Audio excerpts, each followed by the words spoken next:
નામ નહીં લેતા તમે મારું. તમે બંને કોર્ટમાં તમે આ છોકરાને શોધન બનાવીને લઈ જવાના.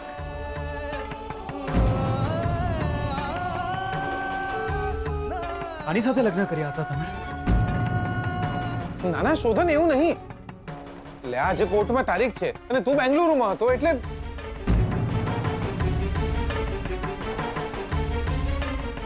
બસ વકીલનો મેસેજ મળતા છે ને ફ્લાઇટ પકડીને દોડતો આવ્યો છું અહીંયા. ઘરે પણ નથી ગયો છું.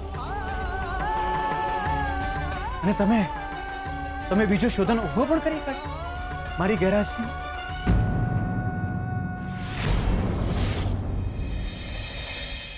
પણ ચલો સારું છે, સંબંધો તૂટી પણ રહ્યા છે અને અસલિયત સામે પણ આવી રહી છે.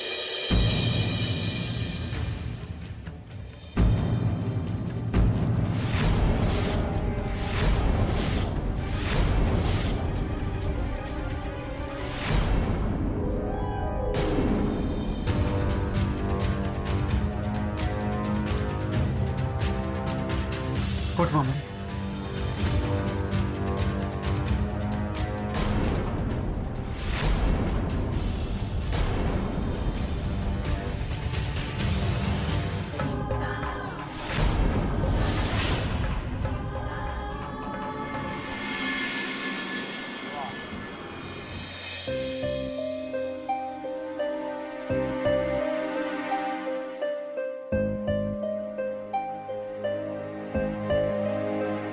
ના દિયોર, આ દેવીમાં લક્ષ્મીની વાત ખરેખર માનતા લાગે છે.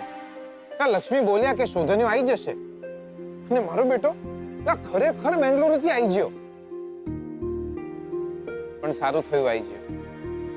શોધન્યો આવી પણ ગયો અને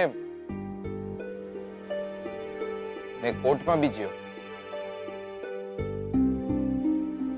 હે દેવીમાં, આ લક્ષ્મીની લાઈફમાં ખાલી પડેલી જગ્યામાં મને ગોઠવી આપજો.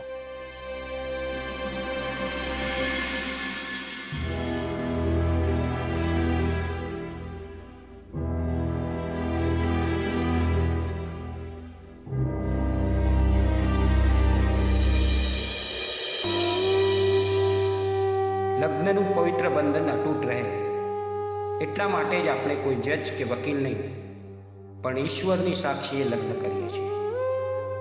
પણ દુઃખની વાત એ છે કે ઈશ્વરની સાક્ષીને પણ આપણે નકારીએ છીએ. આ સાથે જ શોધન મહેતા અને લક્ષ્મીના છૂટાછેડાની અરજીને આ કોર્ટ માન્યતા આપે છે.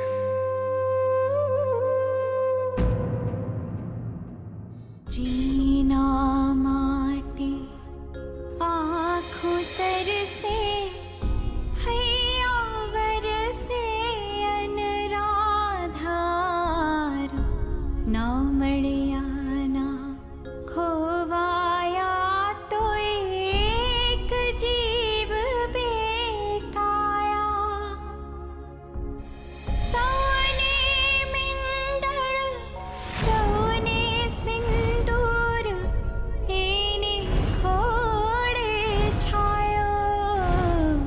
લક્ષ્મી સદૈવ મંગલમ. Lakshmi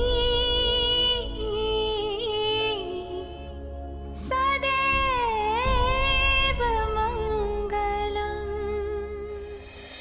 I'm sorry.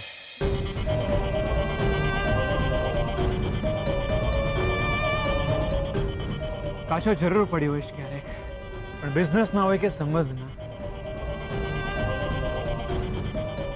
વચનો નિભાવ્યા જરૂર છે.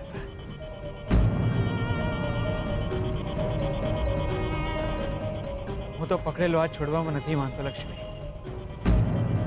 પણ કોઈને બીજાનો સાથ ગમી છે તો હું શું કરી શકું? તમે તમારું ધ્યાન રાખજો.